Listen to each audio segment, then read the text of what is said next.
So you please repeat after me. Bhumau nidhayatam gopim Vishvamita bharapiditam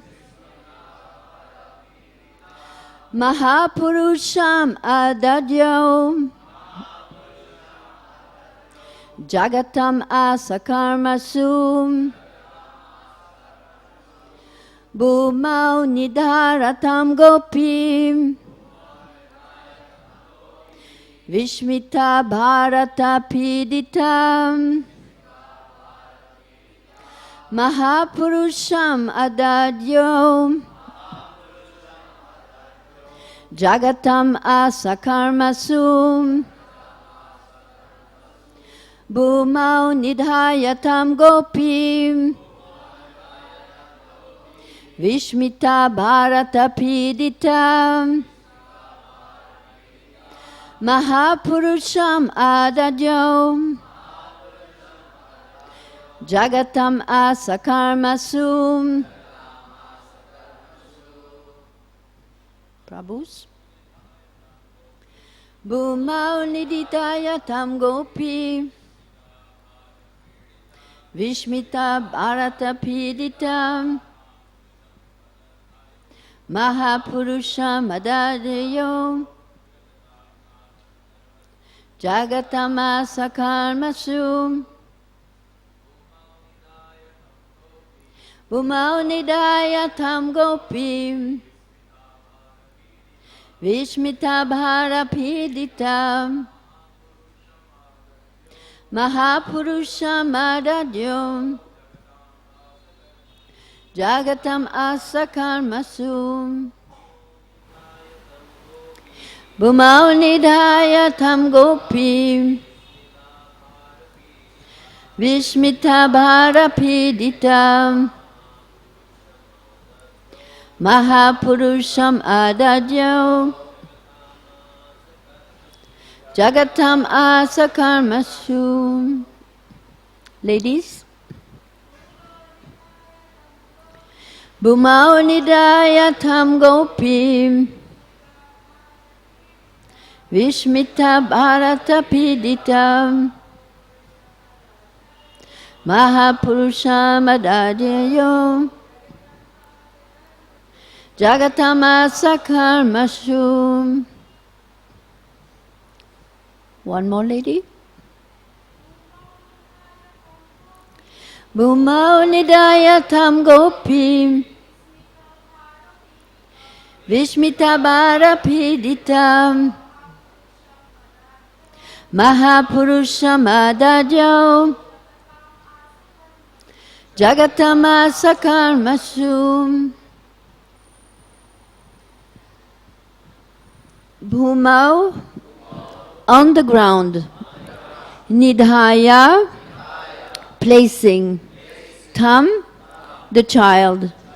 Gopi, Mother Yasoda. Vishmita, being astonished.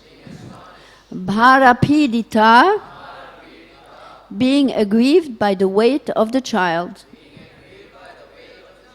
Mahapurusham, Lord Vishnu, Narayana, Adadyau, took shelter of. Jagatam, as if the weight of the whole world.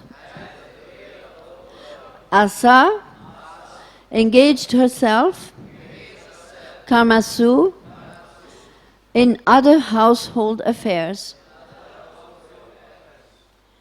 Translation and explanation from His Divine Grace A.C. Bhaktivedanta Swami Srila Prabhupada Ki Jai.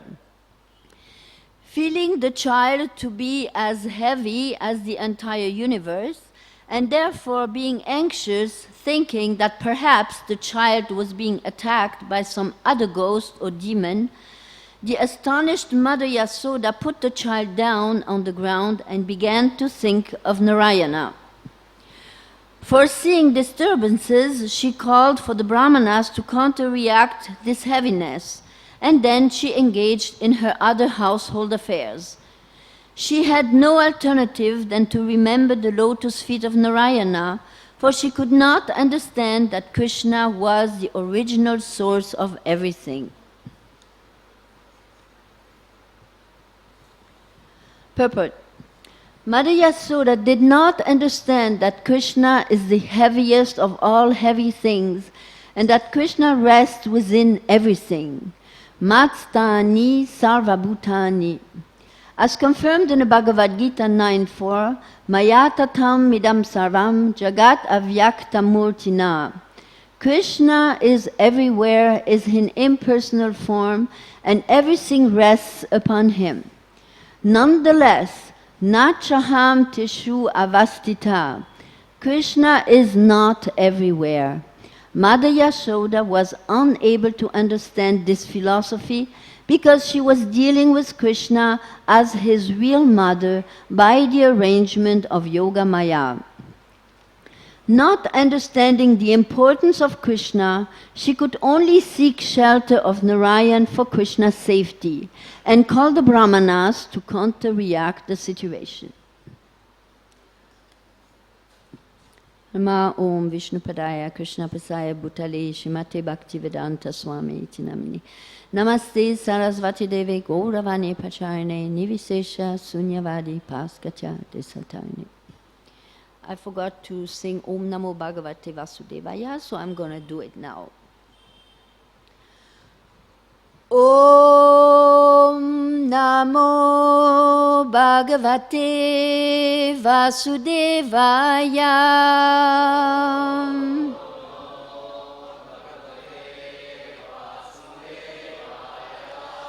Om Namo Bhagavate Vasudevaya.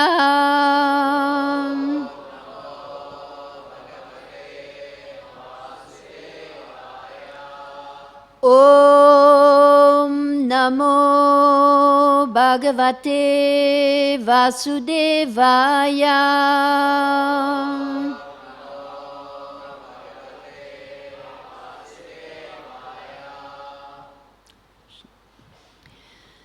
So first of all, I would like to thank all the devotees from Chowpatty for inviting us, and of course Radhanath Swami, who personally invited us to come and visit. I came here the first time some few years ago, and I must thank all of you for the wonderful time that we had, for the wonderful hospitality, and making us feel really at home. So much so that we are actually thinking of maybe getting a little cottage at the farm and spend some more time. So at least we have the resolution that next year we will come and stay at the farm at least for 3 weeks and maybe 1 week here. So thank you very much for making us feel like this. Now we come from a completely other part of the world, and there we hear all the time about how Chowpatty is a good example for the whole world. So not just for us, but for the whole world it's a good example. So yesterday when I was asked to talk to the community there, I always also told them, even though I can understand sometimes that maybe their life there seems to be difficult, sometimes the weather is so hot, and then the heavy rain and all these difficulties, still they shouldn't think that they are left on their own, because also them and yourself here in Chowpatty, you are actually giving a good example for everybody in the world to see. So you have a very great responsibility to lead the way for the future. This year we had a GBC meeting with the ILS. I'm sure you all heard about it. Those who didn't go there, I recommend in 2014 there will be again a meeting there. All those who didn't make it this year, I recommend for you to go there, because it really gives a wonderful overview on how this movement is actually developing and preparing for the future. Because you are the future of this movement. Us, we may have been the pioneers, but you will be the successors. So this is a very great responsibility in your lap, And I can see that you are in the best way to lead the way for the future. And I think I can say as a leader today that I can leave this word rested assured that you will do a good job in the future.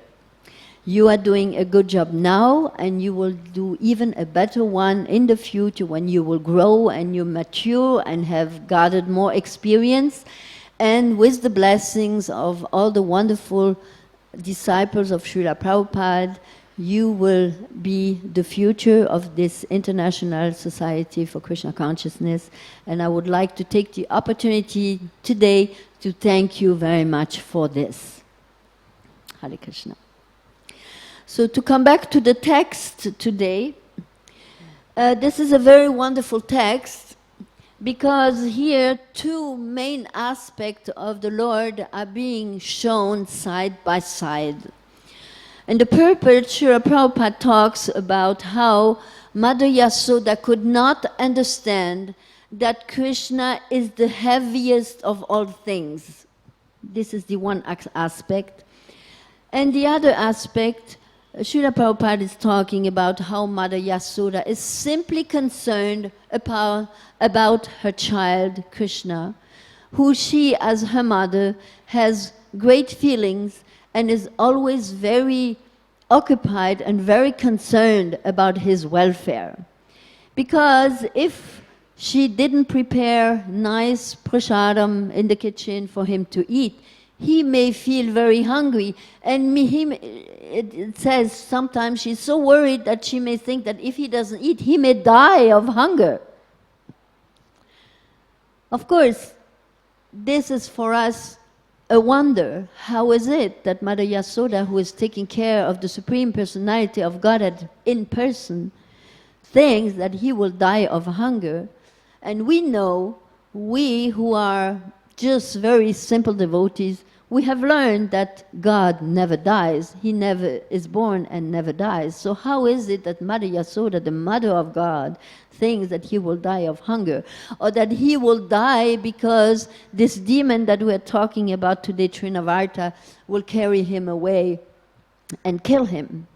So this is the wonderful illusion called Yoga Maya that all the devotees of God are subjected to when they begin to understand that God is the Supreme Personality of Godhead. He is the maintainer, the creator, and the annihilator of all things. Nothing exists above him. Just this one notion to think that maybe something could exist that would be equal or above God would take his position of God away. This would mean because the position of God is a unique position that is reserved to God. There is no other God beside that is equal or even above him. If there would be such a thing, then his position of God will be annihilated. So, on one side, as a devotee, and we are all more or less beginners, we are coming from the world, and the world is full of speculations, philosophical speculations, mental speculations. And when we progress a little bit in the process of speculation, eventually we are asking the question of God. Is there a God or is there no God? So yesterday I was asked one of these questions, and I replied that how I asked the question of God. I remember I was 12 years old, and my father took me to the desert at that time, which was quite an adventure already then. And while my father was busy doing his job, he was an architect, so he was building villages and wells and schools and hospitals and things like that. I was left to myself in the heat, and the question came to me, and I was looking up at the sky, and I was saying, God, the whole world talks about you. All the big philosophers in the West, at least we are with Kant and Descartes, and you name them all. And all of them, they are talking about you. They're writing big, big books about you. They are very famous for talking about you. But none of them is able to actually tell me where you are, where you live, how you look like, what you do all day. And if you exist, then I should be able to see you. I should be able to understand what you are doing. If you are just an idea that everybody is speculating upon, then this is just a creation of our own mind. But otherwise, if you, as God, as the person that everybody, all religions and all philosophers are talking about, then I want to see you. So I was 12 years old at that time. And it took another 12 long years before I actually, the first time, got in touch with the devotees. So this is not just a cheap thing that happens just because we decide we wanted to see God, therefore He's going to show Himself. So it took another very long 12 years, and amongst these 12 years, I also took a trip in India for 2 years as a young girl by myself, walking around India looking for God. And as I said also yesterday, if you don't have any guidance by a spiritual leader, who is going to be God? Is it going to be Hanuman, a monkey god? Very difficult to understand, especially for the West. Is it going to be Ganesh, an elephant god? Also very difficult to understand. Is it going to be Shiva? Well, some, they think, yes, it's Shiva. All the hippies, they think maybe they can be God because Shiva is maybe God. Of course, I also saw Krishna, the beautiful cowherd, blue cowherd boy, but without guidance, how can we believe that this can be God, just a person that looks just like you and me with 2 arms and 2 legs and a blue color? Why blue? You know, so many questions. So after 2 years of wandering around and trying to find answers and asking so many questions, but not really getting any answers because nobody really can give you an answer, I returned quite disappointed, and I came to the conclusion, actually, there is no God.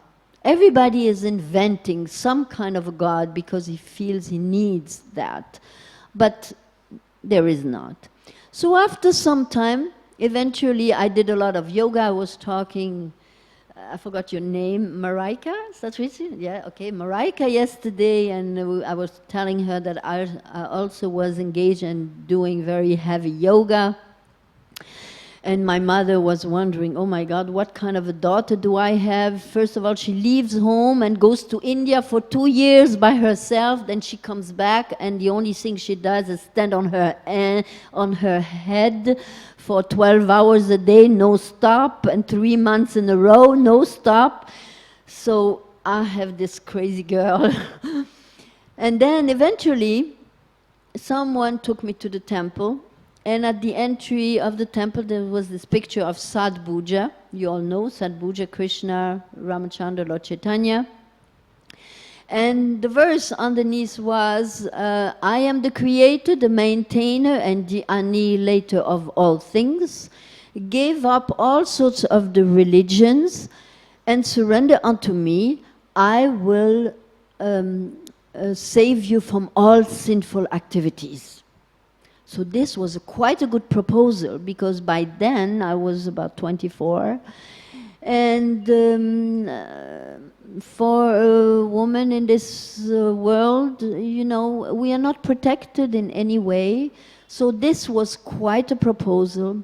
But because I had come to the conclusion that I have done everything, I've gone everywhere, I've read every book, and I came to the conclusion that everybody is just inventing a God, so I'm not going to barter, and I just turned around and wanted to leave. But some voice told me, hey, you know what? You are quite stupid. Of course, I didn't want to look stupid. I said, okay, why? Give me a good reason. Yes, you pretend, you tell everybody that you've tried it all. You have looked into every religion, you've tried every philosophy, and now you're not going to try this one?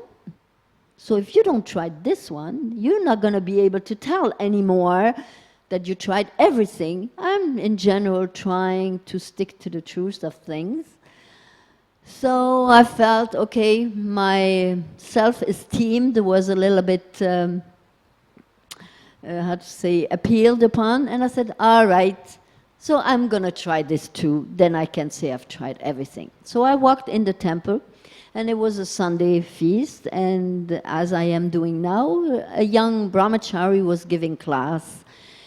And because I've been searching for so many years, all of a sudden, within half an hour time, less than half an hour, actually 15 minutes, or less than 50 minutes, 5 minutes, actually less than 5 minutes, within 1 minute, I understood I am getting all the answers that I've been looking for so many years. So this, I listened with rapt attention. And at the end of class, just like we're going to do it here, we were asked any questions. And so I raised my hand. And I had a question. Just to make the story a little bit, we all learn from Radhanath Swami how to tell nice stories. So I'm going to try to make this story nice. I've been talking to my husband about it, that we've got to learn from Radhanath Swami how to tell stories in such a way that they are interesting. So here was this young lady coming in, long open hair, mini skirts, big high heels, big long nails, how it looks like. So here this young girl is asking the question. So the question was, what do I have to do to stay here? Yeah, you already reacted. So the answer was, we don't take girls. So for a moment there was a silence, and then my answer was, well, I'm sorry for you, but I'm not leaving. Yes, you can imagine, I just explained. I have been looking for a long time, and as a young girl, I took a lot of trouble upon myself. As a matter of fact, so many devotees are asking me to write a book, but then when I read Radhanath Swami's books, I found out that I don't need to write a book, because he wrote it all, it's all in his book. So I don't need to repeat the same trip to India. Of course, I'm not trying to compare myself to him. But, the same trip, the same search, the same questions, the same everything. And here I was, in the backyard of my hometown in Berlin, in the temple. I'm getting all these answers that I've been looking for a lifetime. So I was not going to get scared off by some brahmachari telling me we don't take girls. So I said, well, too bad for you, because I'm not leaving. So because there was no place to stay, I had to sleep on the staircase. And the next day, they all sent me out on Sankirtan with the one sari that they used to wipe the floor with. So this is the sari I wore, and I had to wear some slippers, and they sent me out on Sankirtan. I will spare you the rest of the story, because here we want to talk about Mother Yasoda and Krishna. But why I'm telling you all this is that before we actually come to the point of Mother Yasoda simply accepting that Krishna is her child, and that she looks after him with love and devotion, and she is all day long worried after his well-being. Before we actually arrive at the point of accepting that this is the Supreme Personality of Godhead, and that he is acting just like a child, and that we can accept this fact, we are coming from a long, long, long ways, many, many lifetimes of search after God. and trying to understand not this, not this, not this, not this. And we conclude at the end, God doesn't exist. There is not this, not this, not this. And because even the religions out there, they are to be respected and wonderful, and a sincere seeker will attain the supreme answers and the supreme bhakti. Still, practically speaking, Krishna consciousness is the only religion that really gives so many details about the Supreme Personality of Godhead. And all the answers that I had when I was in the Sahara at 12 years old, they got answered over time. Each single answer, where he lives, what he does, who his friends are, what he dresses every day, what he eats every day. We are the only ones. And of course, it is very difficult for someone who came to the conclusion either that there is no God, or that God, like it says here, is the heaviest of all things. It's very difficult to accept that this is God as a fact. Very difficult. So, everyone is going through all the different forms of lives in this universe, actually in quest of these answers. And because we are not capable of believing that this is God, that actually for one who is sincerely asking the question of God, the answer is guaranteed. He will get the answer. And this is the answer. But for one who is maybe speculating and asking so many questions, but are not at heart really sincerely asking the question, he will be led to so many answers and so many more questions, and even standing maybe in front of Krishna and seeing his devotees and seeing him on the altar and seeing his books and hearing about, talking about him and hearing all the stories about Mother Yasoda and all his devotees, still they will doubt, this can't be God. That's not, how is it possible?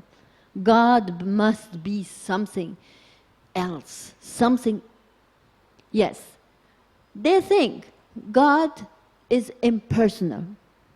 We can understand God is great. He is all powerful. He is all this and that, all merciful, all this and that. And as soon as we give God a form, then we think that can't be. Because we are reducing God to our own selves.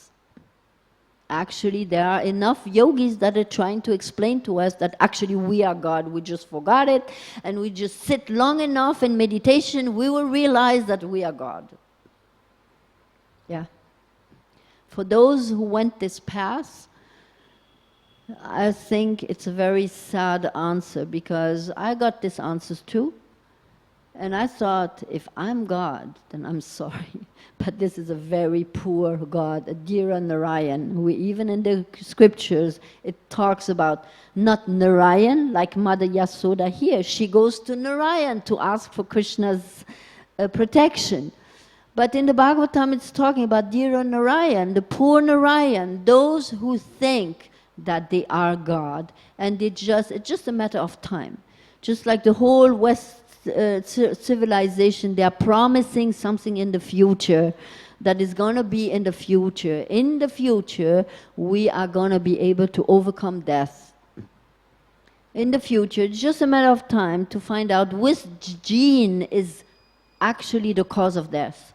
And as soon as we found the gene who is cause of death and we remove it, we will be free of death. But even that is explained in the Bhagavatam. When Hiranyakashipu went to Lord Brahma and asked him for being deathless eternally and live eternally, Brahma told him, I'm sorry.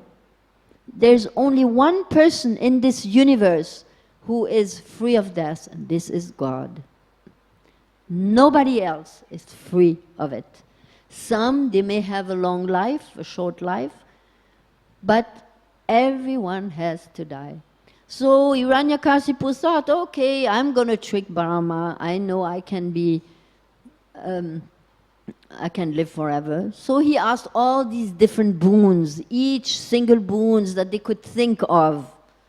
And he was granted, Lord Brahma granted him every single boon.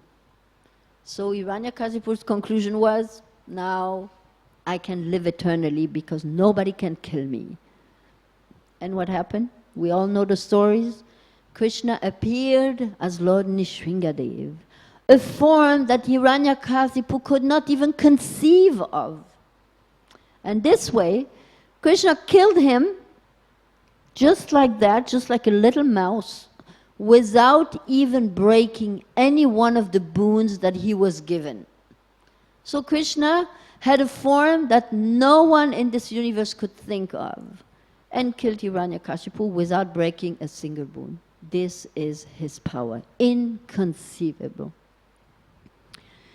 So for us, it is also important, because we are such impersonalists, it is important to understand this is the necessity of Bhagavatam, and this is why also it is only in the 10th canto that we begin to hear about Krishna's pastimes. And it took all these other cantos, books after books after books after books, for us to understand how great God actually is, how powerful He is, how He is really the creator of this universe, the maintainer of this universe, and ultimately the destroyer of this universe. And that this universe is going through all these different cycles, and again and again and again, eternally. And thus this universe is eternally expanding, inconceivably expanding. We cannot even imagine, we cannot even understand this one little thing that happened on this Earth planet that is compared to a grain of sand on the beach. Just this planet we cannot understand. We cannot even understand our own bodies that we are seeing every day. We cannot understand. We don't understand a drop of milk or a drop of water or a tiny thing like a mosquito. We cannot understand. So what to speak of the greatness of God? And for us, it is very important to come to the conclusion that even though the Bhagavatam is so full of so many informations about God, still at the end of the day, I have to admit that God is so great that I cannot conceive of it. I cannot really understand how great He is. And then by understanding this and coming to that point of greatness and that point of helplessness, only then something happens to us that we become actually very humble. And this is the first step necessary to begin to understand Krishna, how Krishna is God, how great He is through His universal form, and at the same time, beyond that even, how great He is, that actually God does not need to be busy in this material universe, but actually can spend His time just enjoying Himself in the spiritual world and playing around like a little child, giving joy to His devotees. And all this He is doing just like that. Just like He raised the Govardhan hill on His little pinky. Just like that, the whole universe is going on and on while He is playing, and while Mother Yasoda is so worried about Him. So on that particular day, Mother Yasoda felt this extreme heaviness, and Prabhupada says that because she is in this yoga maya, she doesn't realize that this is quite normal, that Krishna can be so heavy because He is the supreme heaviness. So she is kind of feeling this heaviness and puts Krishna down.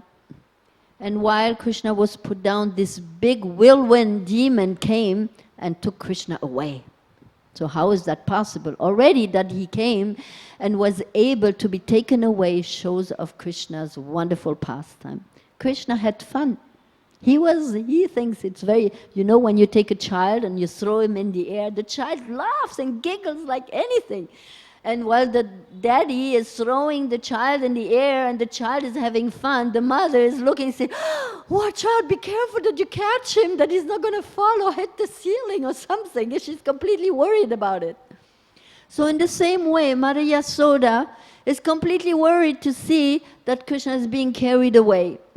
But then the whirlwind makes so much dust that actually the whole of Vrindavan is covered with dust, and nobody could see even Krishna anymore, and he was gone, covered.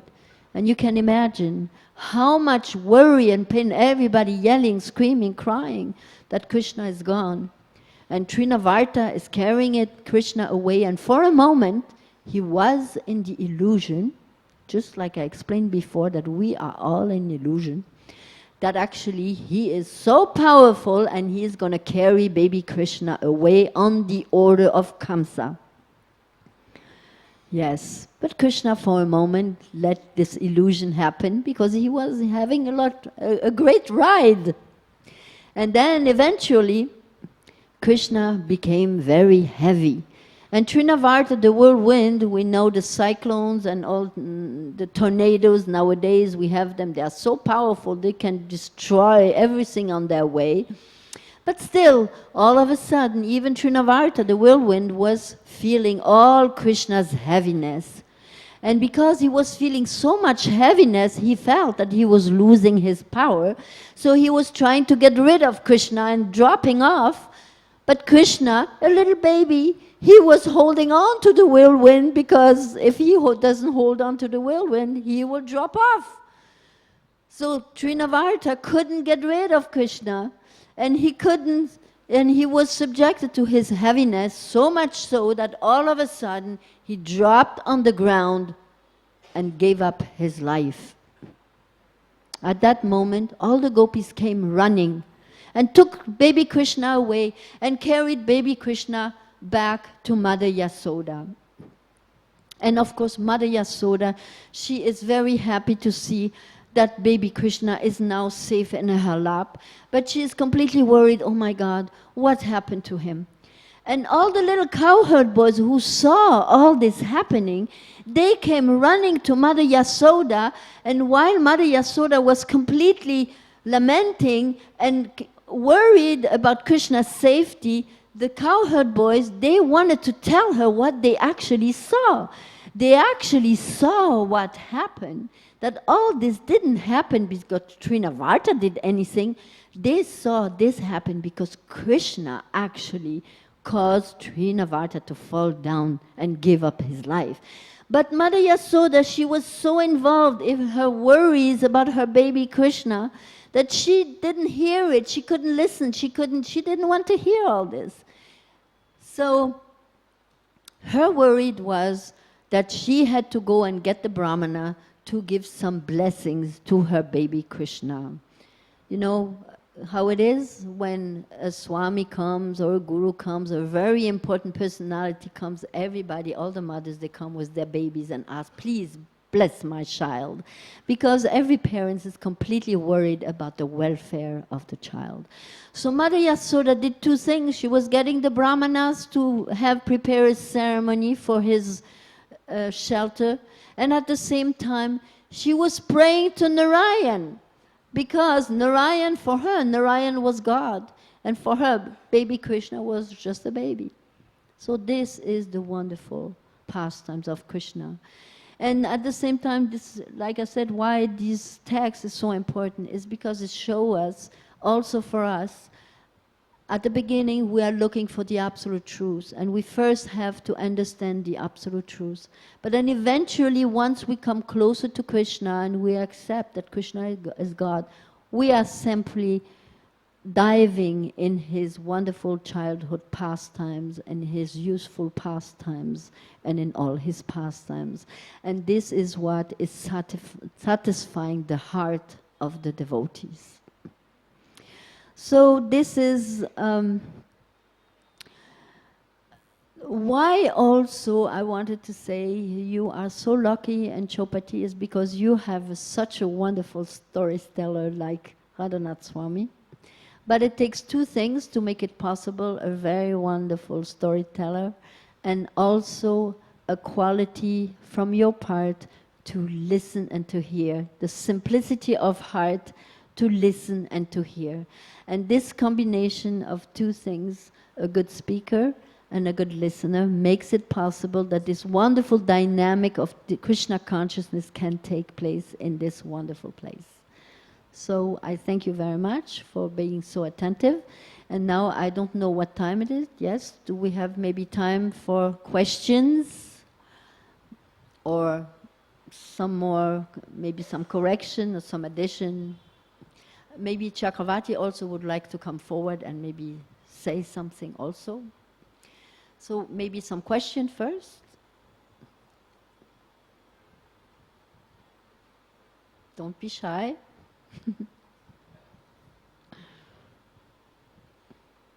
Yes, please.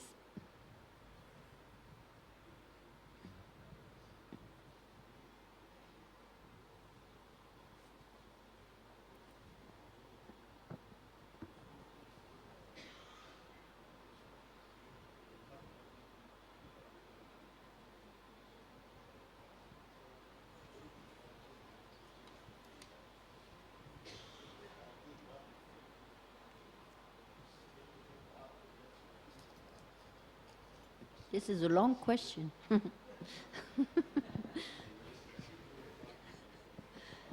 Usually the questions are short and the answers are very long. But if the question is already that long, so please make it short. Yeah, he just has one appreciation for Prabhupada. Okay. So he compares with one story wherein one farmer, he gets one diamond in his hand, and he did not know what to do with it. So he used that for throwing stones and the tree and getting the fruits. Okay. So one intelligent person was passing by and he said that don't throw this diamond to get the fruits. You can get everything by this diamond. Yeah. So similarly, he said that Prabhupada, in all of our life, he tells everyone that use everything, but don't use this life for getting some cheap things. Yes. Use it and give it to me, and I will give you the best thing. Yes, thank you for this wonderful story. Thank you very much. Hare Krishna. So Chakravarti, would you like to come? It's pretty, but we have another, I understand, until 9:15, so 5 minutes more.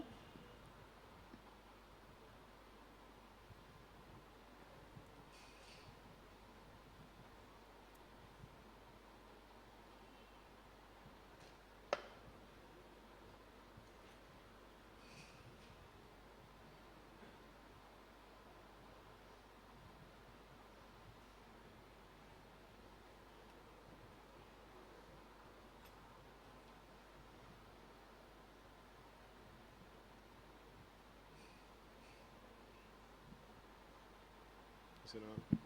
Yep. Can you turn it a little bit back?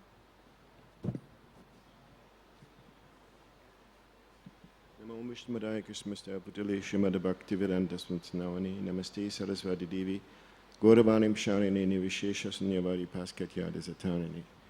So I won't make it very long, maybe just a few thoughts that I had when I was hearing or reading this verse. We heard that, can you take it a little bit more back, please? Yeah. We heard that Mother Yasoda, at one point, suddenly she felt that heaviness of Krishna in her lap. Krishna was in her lap, and Krishna became so heavy, like it's described, that he became as heavy as the entire universe. So naturally, being an ordinary or extraordinary woman, she could not hold the weight of Sri Krishna on her lap. He was pressing her thighs and her legs. And so she had to put him down, even though she as a mother at that time, it described it was just one day before Krishna's first birthday. This incident took place. So Krishna was just a tiny little baby. And she had to put him on the ground, which she reluctantly did, but she couldn't hold the weight. And then it says, seeing this phenomena, she knew something extraordinary was taking place. going to take place. And like Mother Dina Sharana explained, the mother's natural tendency is to be in anxiety about the safety of the child. That's the natural feeling, expression of love for a mother, especially for a little child. So seeing this, being worried, she called for the help of brahmanas to make some arrangement for auspiciousness, and herself she called upon the name of Narayan for safety. And then it's an interesting thing also, that after she did this, she carried on with her household duties. It said she tried to carry on with her household duties as good as she could. So this is actually very instructive, I thought, because if we are coming to Krishna consciousness, we may not be in the level of Mother Yasoda, but we have, especially in the beginning stage of Krishna consciousness, Krishna is very kind to us to give us some experience of, how to say, like she said, immediate recognition that this is, now I have found all the answers to my questions, and I have come where I always wanted to be. I have arrived where I've always wanted to be. And we feel the joy in our heart of coming to this resting place, so to say, this shelter that Krishna consciousness and being connected with the devotees and being connected with the Supreme Personality of Godhead may give us. It's a very, very extreme great relief. Like she said, we have been toiling in this material world for so many births, actually always looking for that shelter of the presence of the Supreme Lord. And when we finally get it, we are so relieved. Consciously or unconsciously, we feel that. So many devotees, like I have that experience myself, so many other devotees I have talked to had the same experience. It's an instant recognition. The first, like she said, the first minute, you have that feeling. And that period lasts for a certain amount of time, but there's also another side to the story. Because as our faith develops, our love develops, we have to expect that our love and our faith will be tested. It is not simply Krishna's cruelty that he's putting us through difficulties, but it is simply a measure or a means to increase our love and to increase our faith ultimately in him. So just like Lord Chaitanya, it's not by accident that he's putting this verse, important verse in his Shikshastaka, the last verse, where he says, you may make me broken-hearted by not being present before me, or you may crush me by your embrace. Still will you remain always my only worshipable Lord. So like I said, in the beginning of Krishna consciousness, we may have lots of these very, very joyful, uplifting experiences, but also expect that somewhere down the line in your spiritual life, in your spiritual journey, there will be times where your faith will be tested, where you feel the heaviness of Krishna. Guru means heavy. So Krishna is Param Guru. He is the Supreme Guru. So this heaviness may also come. And where we suddenly feel, what happened to me? Where's my faith gone? Where's all my inspiration gone? Where's my joy that I experienced for so many years or so much, for such a long time in Krishna consciousness? Why is it not there anymore? Or we may have some other kind of difficulty, maybe some health problems, or some other serious condition that is bothering us, and where there will be opportunity for doubt and for questioning again. And of course, we have seen in this story, this is very instructive, two different personalities reacting to Krishna's heaviness. Trinavata was also experiencing the heaviness of Krishna as a whirlwind. When Krishna, first he allowed himself to be carried up in the air, and then again Krishna manifested his potency of heaviness, the supreme heavy, heavier than the heaviest, smaller than the smallest. He can do all these things very easily.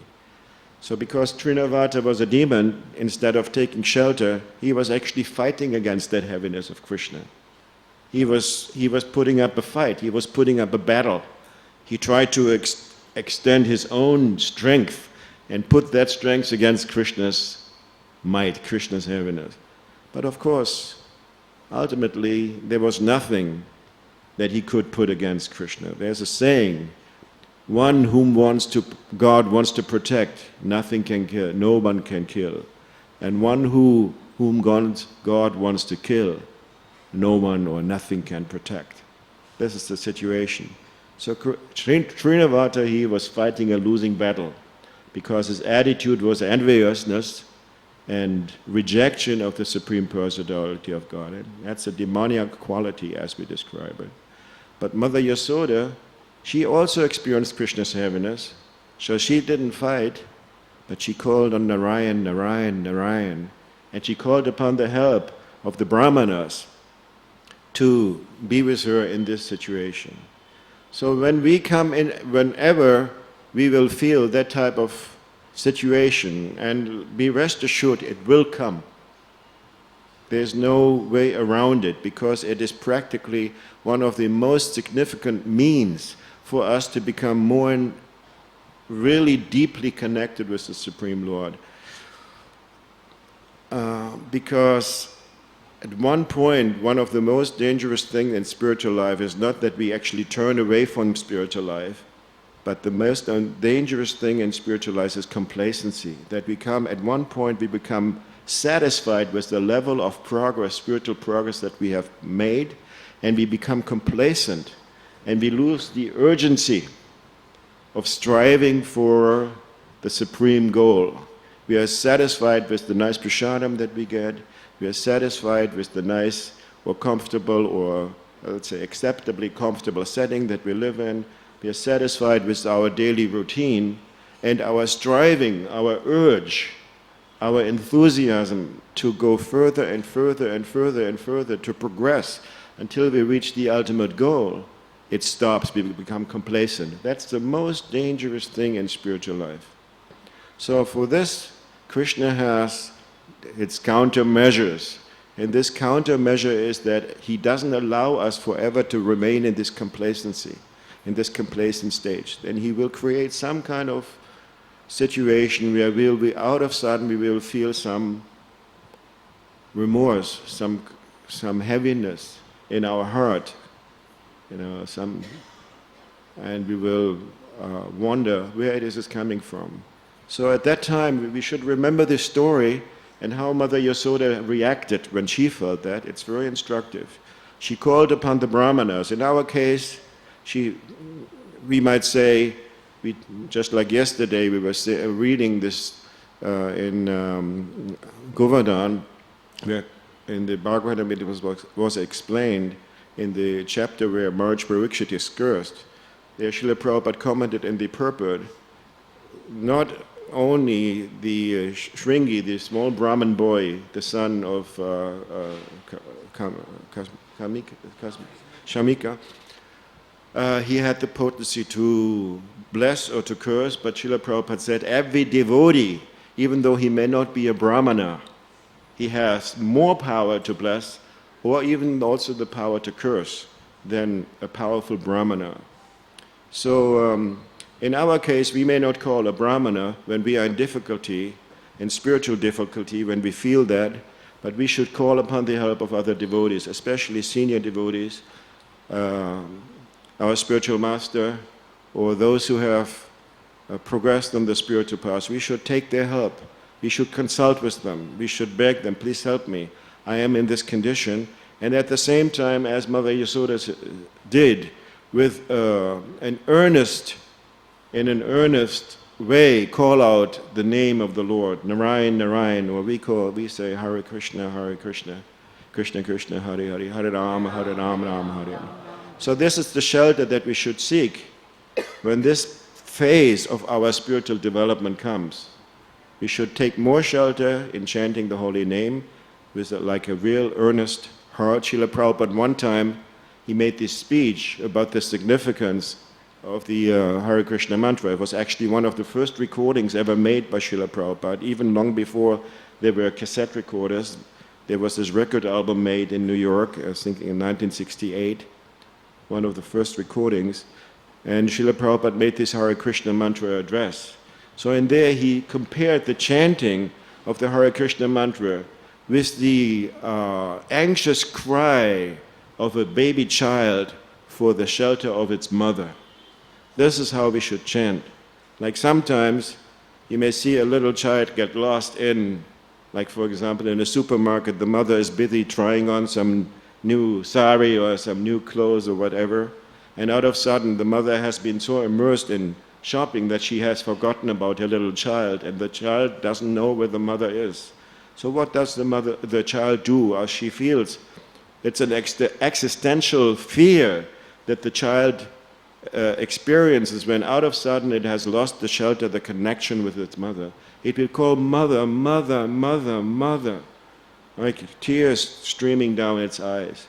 So Srila Prabhupada compares this eager crying of a child for the shelter, for the protection of his mother or its mother, that in this way we should call upon the name of the Lord when we chant Hare Krishna. This is our position. We are lost in this world.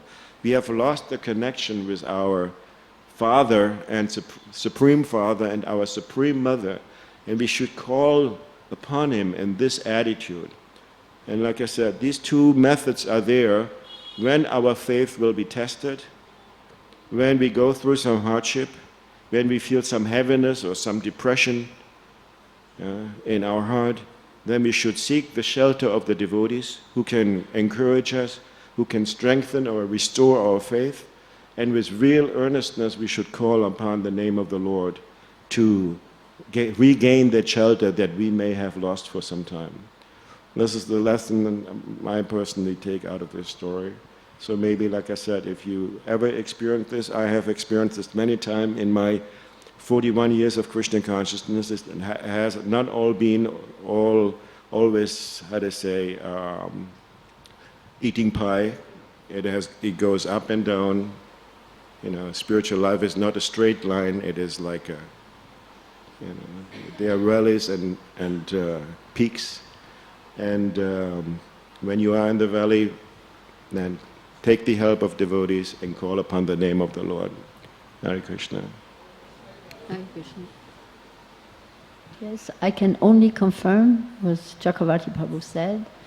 And really, Krishna is testing us to the very core of ourselves. Whatever illusions we have still within us, He is going to make sure. And believe me, He does not put gloves on to deal with us. But we also have to understand that He is never going to give us more than we can take. So even though at the same time, He is not going to give us more than we can take, but at the same time, He has to bring us to the limits that we think that this is more than we can take, to do a good job of it. So, as He said, be ready.